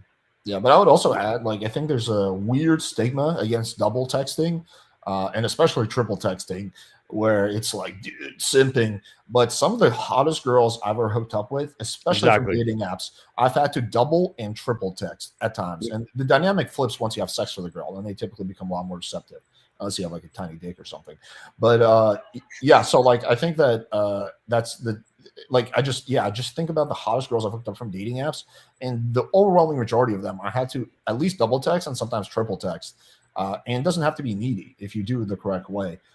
So yeah, I mean, like you want to just have an ego thing where you just never double text. It's fine. Yeah, that's what they're doing in the chat. They're all like, "There's never need to double text." I'm like, well, I mean, if guys are doing it and they sleep with hot girls, then what you're saying is objectively wrong. You can double text and have some success. You're right. In a vacuum, it's better to not do it than to do it. You're right, but sometimes, like I run a business and I have so many people that'll message me, and then I'll just like check the message and I'm about to write them back, and then someone else messages me, and I don't go back to the other message. It wasn't because I was trying to be disrespectful. Shit happens. There's so much stimulus in people's lives, and so women have more stimulus in their lives than we do. And the thing is, if what happens is if you did it and then it never worked, then you would have a point. But the problem is it works too often for you to say that you should never do it. Yeah, we 1,000% know there's girls out there that have an objection that you can double text and then deal with it, that have just missed the message and you can double text and now they see it. Like 1,000%. It happens so common that if you're just avoiding ever double texting just as a blanket rule, you're missing out on a fuck ton of women. So, I mean, you can keep doing it and feel great about it and tell yourself like, I'm not needy, but at the end of the day, you end up with no women. Well, one thing I'll do is I'll do the unsend feature, and then I put the girl at the back of the line. So for me, let's just say I have some like personal messages. We go back and forth. As soon as I don't get the message back that I want, I'll unsend the previous message, and then I'll invite her to a mass event that I invited a million other girls to the back. And that has worked really well for me, because then she's like, hey, how are you? She's like, starts messaging back, because she understands you're not special anymore. You are now another girl that gets the mass invite to come to the Maxim party, which she still wants to come to the Maxim party because that's probably where I met her. But it's one of these situations where I just put them at the back of the line. I'm not gonna sit there and continue to reward that. Yeah, I think a lot of it depends on what level of abundance you have and how many matches you're getting. How much. Yeah, I think that there's some factors there. If you're like just swamped with like hot girls, then why even bother, right? Like if you have just other ones. Let me quickly address this. I don't think it's efficient double text our opportunities. So if you do want to double text and determine when you are going to do it, I mean, you just wait a few days. Sometimes what I'll do is I'll just like fucking, if I'm trying to get laid, I'll have like just, I don't know, a dozen girls I'm talking to. And at some point, like maybe half of them will drop off. And I'll just wait like 2-3 days. And then I'll just double text all of them, sometimes with almost the same exact text. It's so quick to double text. It's really just takes like 5 seconds. I mean, if you really need to think about it, it could take 30 seconds, but it's so quick. And you can just knock out a bunch at a time. And then I'll double text like 5 girls, and like 2 or 3 of them will respond to that, and I'll get a date with 1 or 2 of them. So it's really not time consuming at all. I would argue it's more time consuming to match with another girl and build everything up from scratch, especially if you're at a point where you've already switched over to text and you're already setting up the date. I would argue it's going to take more work to just restart from scratch. I mean, sometimes you have to. Sometimes, like, I think also another important factor is how much is the girl investing. Actually, I think that's the biggest part of this. If a girl has been investing a lot of energy into the conversation, sending you pretty long texts, and then she forgets to respond, that is definitely a lead that's worth following up on. That's it's criminally stupid to let that go. Versus if a girl's giving you one-word answers and she stops responding, you probably do want to move on because she probably is a waste of time. So I think like her level of investment must be the key component in your decision how far you're going to pursue. And I think it's a good idea to try to get her off the app as well. If you have momentum, you have compliance. Like if she's stuck on like Tinder or Hinge or some shit, it's more likely she's going to miss your message. So getting her off that app on a different messaging service would be a good way to prevent that too. Yeah, I'll give a specific for that. I do agree with you on that. 2 takeaways they're good is a woman, a few words I see, or are you always this talkative? And typically, if a girl doesn't check her app much, she'll just respond to that and be like, yeah, sorry, I don't check this much. As soon as you get that, you want to move it off the app and move it to text. I think in general, you want to always move it to text before the date. But especially something like that, you definitely want to get off the app. Because I think going to text creates an additional buffer of investment. And I think it just lowers your chances of being flaked on. Because the girl's probably talking to like 30, 40 guys on Tinder, but she's not texting 30, 40 guys. She's probably texting like maybe like 5 or 7 guys. So you just kind of like enter a new level of, I guess, investment. Let's do a few more questions. Mm-hmm. What are some places to practice cold approach when most of your work is nights and weekends? I work a blue-collar job. I think it's a better question for you, Marcus. What are the best places to call? I mean, wherever the most women are, it's going to be different in every city, right? Like, obviously, you can pick places like malls. You can pick places like financial districts. You can pick, like, if you're in a touristy spot, there are some nice places there. Parks, like, wherever there's a high traffic of women, that's where you want to go. It's going to be different in every city. The other option here is depending, like, what hours you're working, is you can find, like, bars that do, like, after-work drinks, for example. Yeah, exactly. And they're actually really awesome places to game because not many people are gaming there. The girls aren't like super wasted or drunk or anything. It feels like a day game, night game mix where you kind of get the best of both worlds. You will have to deal with a little bit more of like, these are my work colleagues and social circle shit. But if you're good in group sets, that's perfect. So I would really recommend like afterward drink spots. But yeah, just find out where it's busy in your city. Yeah, happy hour is highly, highly underrated. All right, so yeah, go ahead. Okay, good. So here's what I do. We the term we call the Instagram rabbit hole. So I'm going to start on Instagram at whatever the best nightlife spots are, and I'm going to look at which girls those spots follow. Number 1, okay. Number 2, I'm also going to look for the best restaurants that have like the coolest bar. So you're going to look at whatever the nicest hotel in your city is, and you're going to look at whatever bar is there if they have like a swanky restaurant. So here at the Aria, you would look at Catch, you would look at Toco Madera, you would look at Mastro's. These are like really high-end places. Same thing with Beauty and Essex. You would look at SDK here, and then you would see who they follow or who likes the photos for that particular place. That's what I would do. Then what you want to eventually do is see who those girls. When you see a girl, it's going to show you other girls that are like associated with that girl, other girls that she likes, and then the other one. This is my favorite one. Whenever I see guys who go out, they're like promoters, whatever. I'll look at the girls that like that photo, and those are generally girls who go to the places where the hot girls are. I know it seems a little convoluted, but the hot girls in a city generally don't go to 2 or 3 places. They go to 1 or 2. They don't go to 5 or 6. There's generally like in every club, every city, there's one club that is going to have hotter girls and then everywhere else. And so, or one location that's going to have hotter girls than everywhere else. And you can find that. I just use it as almost like an investigative strategy through social media. Then later on, once you have a girl who's like, I have some friends of mine that are huge published models. And so whenever there's the Super Bowl or F1 is here or whatever, first thing I ask them is which parties are you going to? Because I know those girls are only going to be at the best parties. They'll tell me, and then that's where I'm going to end up. I don't have to make any decisions there. That's what I have. One friend of mine, she's like she won the $100,000 bikini competition. She's like a Ukrainian runway model. Whenever there's a huge event coming to Vegas, I say, hey, where are the spots you're going to? She tells me, and I know those are the best spots to go to.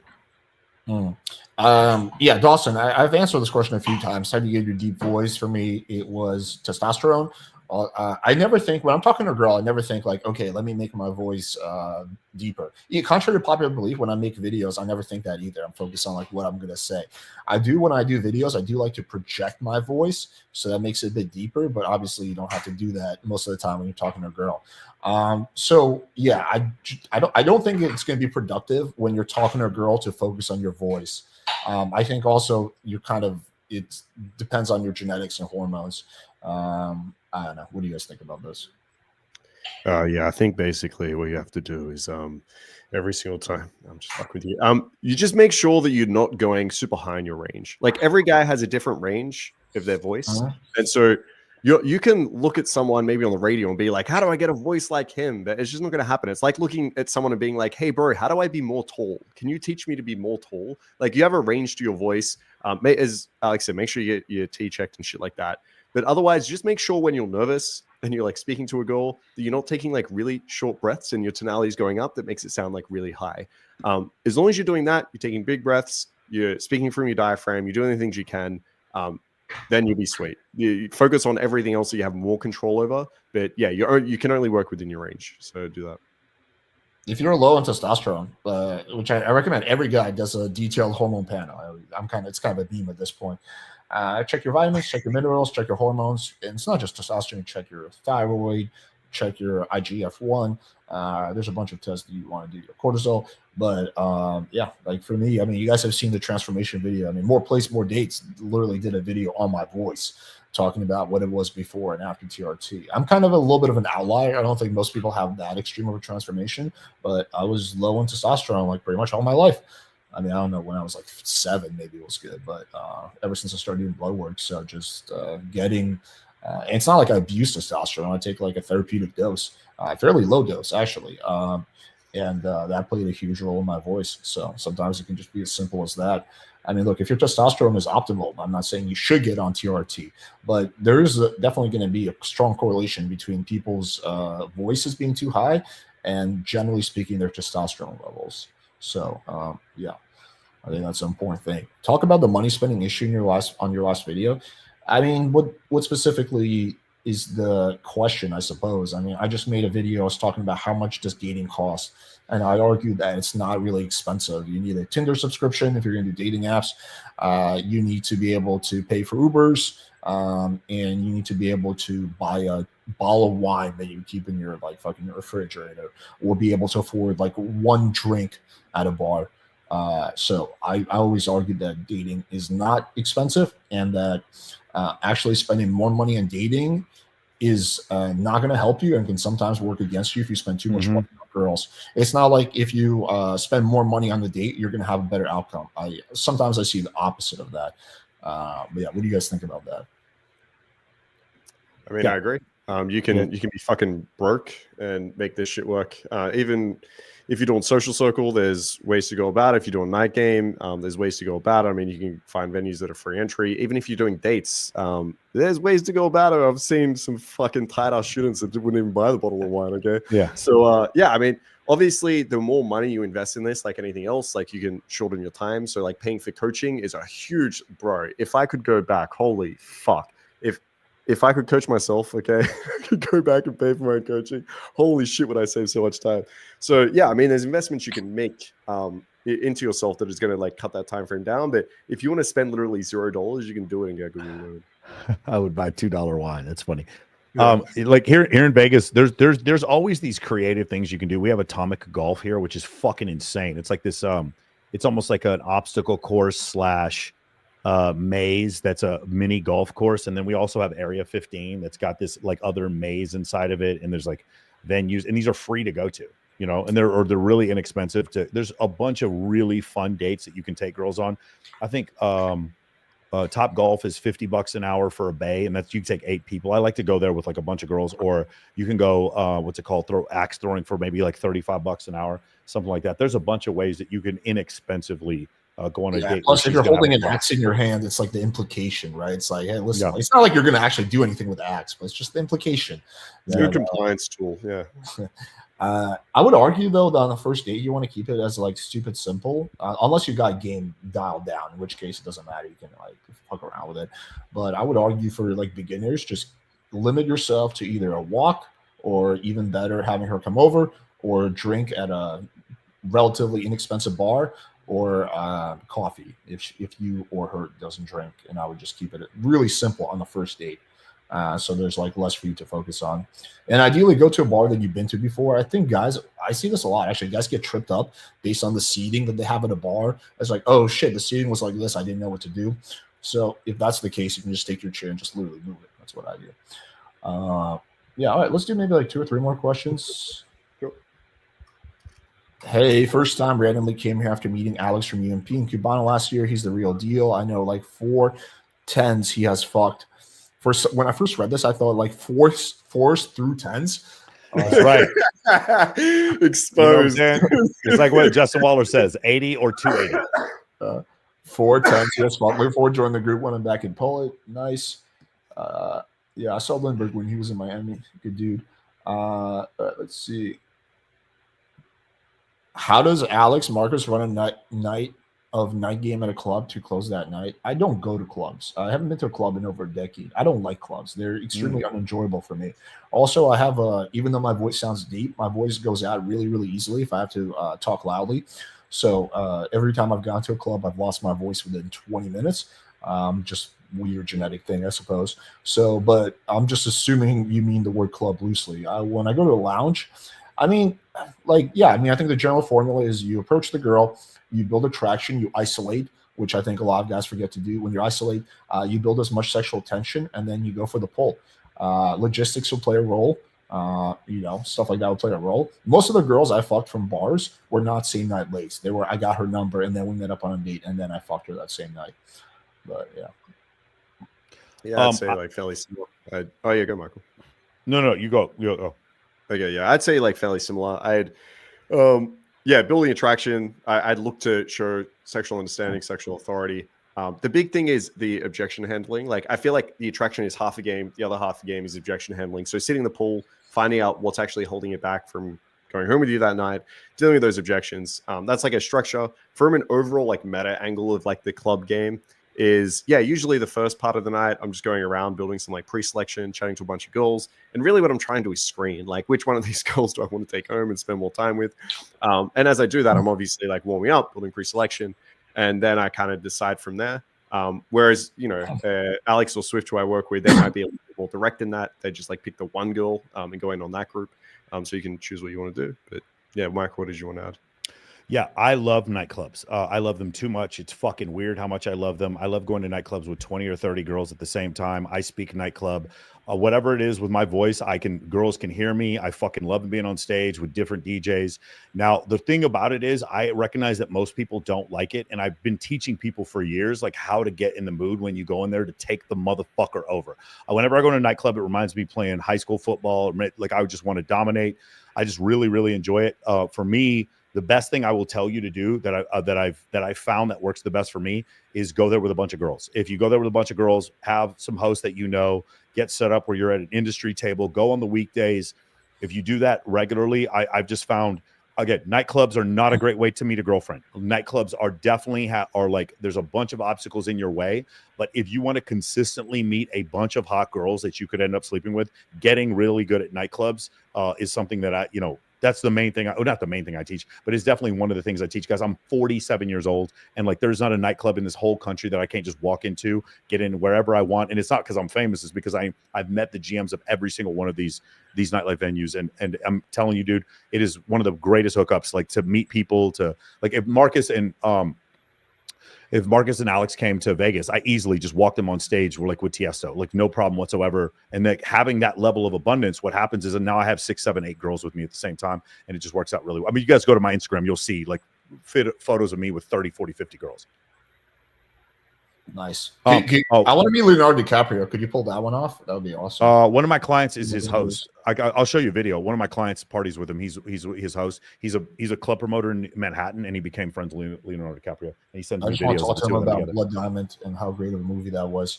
Hold time out. There is a guy who said in the chat that people don't believe that I have a 4'11". Yeah. Okay, don't show the video, but I wanted you, Alex, to at least see it to know that I'm not making this up. The thing is, he doesn't want people to see his personal business, but like if you look at the video, let me watch it. Okay. Is it a problem if there's going to be audio in the background if I'm watching? No, it's not a problem. It's not a problem. I just want you to show. That's my client. He's 4'11". What is he doing? This dude is definitely short as fuck. He's dancing with a attractive girl. Let's see. She's like kind of grinding on him. Yeah.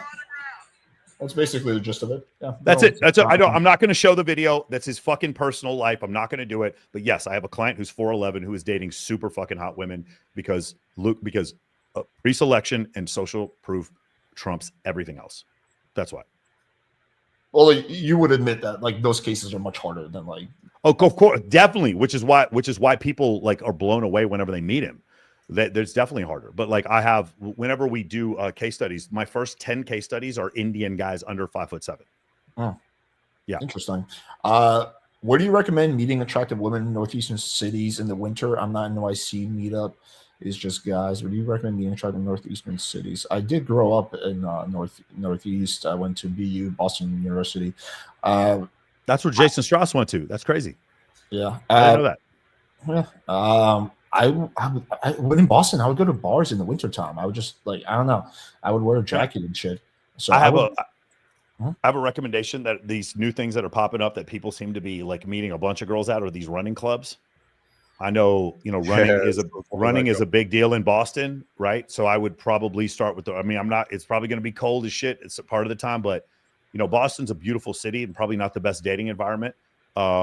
The other thing is my Tristan, one of the guys in my program, he's throwing events in Boston like every week now, and he's sending me pictures of it. And it's like, if you know exactly how to build enough social proof, you can make the girls come to you. Yeah, I would like, I remember, again, this was when I was much younger before I even knew about pickup, but I would go to bars and just house parties all the time. I guess if you're old, probably you're not getting into a college house party, or it'd be weird if you were there. But yeah, I would go to bars, and that's where I would mingle with people. Trust me, Boston parties just as hard in the winter, almost as hard in the winter time. Like, you go out in January, February in Boston to a popping place on like a Friday night, it'll be popping. Like it's gonna be like it's not like you're gonna not see girls there. People go out in these big cities like Boston, New York, whatever. All right, let's do like maybe I want to just get through one or two more. Can I ask, when you meet a girl off an app, do you go for the kiss on the first date? It's hard to tell if the girl's into you if you meet a girl through cold approach. I guess I will always 100% of the time go for the kiss on the first date. I think that if you don't, the girl will lose respect and think you're a pussy. I probably wouldn't. I get what you're saying. Like, I think you use go for a kiss, and the same idea as like make a move, which I agree with. It's just the kiss itself wouldn't be like the move that I make on the first date. Is I'd be looking to close, and so I want to build like sexual tension. Usually I'm going to do that verbally with the girl. And if I am going to kiss, I'm going to do it in a way that builds that tension. So I'll make out with her for a little bit. I might pull her hair or have my hand around her throat, and then push it back a little bit and be like, hey, that's all you get. Okay. No, so I get all that, but you'll probably be making out with the girl at some point, like at least when you're fucking. So it's sometimes, like, I would say half the girls that I've closed, I probably haven't made out with, and the ones that I do is probably make out with after sex or like during sex. So here's the anomaly there. I'm just saying, like, don't be the guys like trying to seek the make out. I would like have it's a means to an end. It's not an end. So this was something I noticed a couple of times, and then I talked to Dan B about this, and it's happened to him often, where you have sex with a girl you never kiss. This has actually happened quite a few times, or you have a threesome with a girl and one of them you don't kiss. So what happens is we think of the kiss as first base. I've had situations before where I never kissed a girl and she ends up like giving me a blowjob like before we ever kiss, and we end up not kissing at all.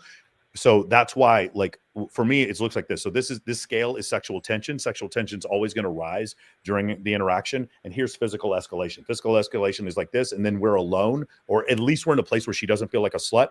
Physical escalation will then meet sexual tension right here at the place where we have sex. Does it make sense? What we don't want to do is sit there and try to pump buying temperature, physically stimulating her in a nightclub. And guys get this wrong. Girls are rubbing their ass on the dude in the nightclub. They're like, oh man, I'm going to fuck for sure. Let me get a makeout. And they get like 5 or 6 makeouts. And what's happened is because buying temperature might be high or whatever, but because sexual tension is gone. So there's no more tension. And then you've already escalated, but you're not in your bedroom. So basically it's like taking a piece of metal and you get it hot in a forge and then you let it cool off and then you take it to like hammer it into shape. No, you need to hit it while it's hot. And what you've done instead is you've gotten rid of the sexual tension and you've raised buying temperature when you're in a club instead of your bedroom. And it's hard because as men, a lot of times, especially if we haven't been with a woman in a while, we want this sexual validation. We want this touch from a woman. So we accept the multiple makeouts and the girl grinding on her ass or whatever. When in reality, you can verbally increase sexual tension, but physical escalation stays down here until you get alone with her. This just means there's no way she's going to feel like a slut. And then physical escalation comes and meets sexual tension, and then you have sex with her. Yeah, I agree with what you guys are saying. I guess I give an oversimplistic answer, although I do think it's really interesting that you don't make out with 50% of the girls that you bang beforehand. For me, no, I actually, I'll put their hand on my dick. Marcus. No, I heard him. I'll put their hand on my dick probably 50% of the time, but without making out with them. That actually happens way more often, or more likely, I'll put them on my thigh, and then they'll grab my dick, and then usually we'll I'm just saying, like, for me, that part I'm not saying other guys should do. It's just for me, I don't know, like kissing just became like, it's funny you say first base. Kissing for me feels like way more intimate, and it's just like if I'm just like, I don't know, if I'm having sex with you on a super casual, like kissing for me just feels like a bit too much. Marcus is like a prostitute. He'll fuck you, but he's not going to make out with you. Yeah, and so it's funny, but it works to get girls chased because they're just like, some girls will mention it, like, oh, do you not want to kiss? And I'll tell her like, that's more of it's a more serious thing for me. So like, I don't do it with every girl. And these girls will like chase for it, which is funny. I do the same thing with like sucking dick. I'm like, oh yeah, look, I don't really like it that much. If girls are really good at it, and then they'll like try their best. But yeah, it's not. You're probably not that good, honey. Just stay at home. Do what you do best. Don't worry about it. Just go make me a sandwich. You're probably not good. I only really like when the girls really good. When they're really good. But yeah, I mean, as you said, Alex, I think like we probably agree on all this. It's just it depends who we're. Yo, this is a really good question right here, dude. So I was in a relationship for 2 years, and when we got out of the relationship, one thing that I realized is that we'd been with a lot of women together, but I hadn't been on a date one-on-one with a girl in like 2 years because I was in a relationship where we would have threesomes. And it was one of these things where like during my birthday, I was with this girl and it was like a one-on-one situation. And I just remember like, I remember feeling the same thing. I was like, oh yeah, I gotta the what's it called? The muscle memory on all the things to do here because my girlfriend's not here to do it. Those are things you definitely have to relearn sometimes. But the answer is the boring answer. The answer is just repetition, to just do it over and over again, especially if you've done it before. For me, I remember I was concerned about this when I was after my second relationship with Lindsay. We were together for like a solid year, and I didn't really do any significant amounts of pickup during that time. So I was worried it was going to take me a while. It took me probably a week to get to like 95% of where I was. That's about right. Yeah. It's really, you don't have to, it's not like you're relearning from scratch. It's like kind of like once you know how to ride a bike, you go 10 years without riding a bike, you'll pick it up pretty quickly. At least that's always been my perspective. There's a mindset thing I think guys need to be aware of, because I had this like during COVID when I was locked down for ages and I left the house and I was like, what the fuck? I have to talk to people. Is you need to realize that you are a beginner again, right? Like some guys go out and they find approaching so tough because they're like, I should be good at this. I was good at this before the relationship. I got plenty of girls. And they're going in with that idea. And so they're really scared of like fucking up because they're fucking up as like someone that's really good at this and experienced. You just need to go out as the beginner again. Tell yourself it's okay to fuck up. Like I am starting from scratch. I will practice the opener again. I will practice like building a track. And as the guy said, after a week, you'll be fine. But just from a mindset point of view, like take the pressure off. You're a noob again. Do it again. Yeah, for sure. Yeah, this is hilarious. This one guy's like, girls will fuck you but won't kiss you. LOL, delusional. It's so funny, like how inexperienced some of these guys are that they actually think that they're right. No, bro, there are girls. I'm not saying she wouldn't kiss me. She just wasn't interested. She just wanted to fuck. She's interested in sex. But you've never had a guy interested in sex, a girl interested in sex with you like that before. So for you, it's like, I'm not saying, of course, most of the time we do kiss. I'm just saying there has been times. I've had a few guys interested in sex, you know. I've had a few guys interested in sex. Yeah. Don't. It's just funny that they're like, that's delusional. It must be a virgin. It's like hilarious. Yeah. I mean, I think like, most of the time, if you're fucking the girl, she will make out with you. The question is, do you make out with her or not? I guess it's if it's not like your thing or whatever. I've always been neutral about making out, or maybe slightly positive. Like, it's more fun than not making out, but it's not nearly as fun as like other shit. So yeah, I always use it as a means to an end rather than an end itself. Like, making out doesn't do much for me. But yeah. All right. Yeah. Anyway, we covered a lot of shit. I think this was a good live stream. Any closing thoughts, guys? No, it's all good, man. Yeah. Thanks for having us on. I appreciate it. Yeah. Always a pleasure. All right. We'll see you guys next week. We should Marcus, we should get Lindbergh on for the next one. Yeah, sure. Yeah. I'll tell him to come on.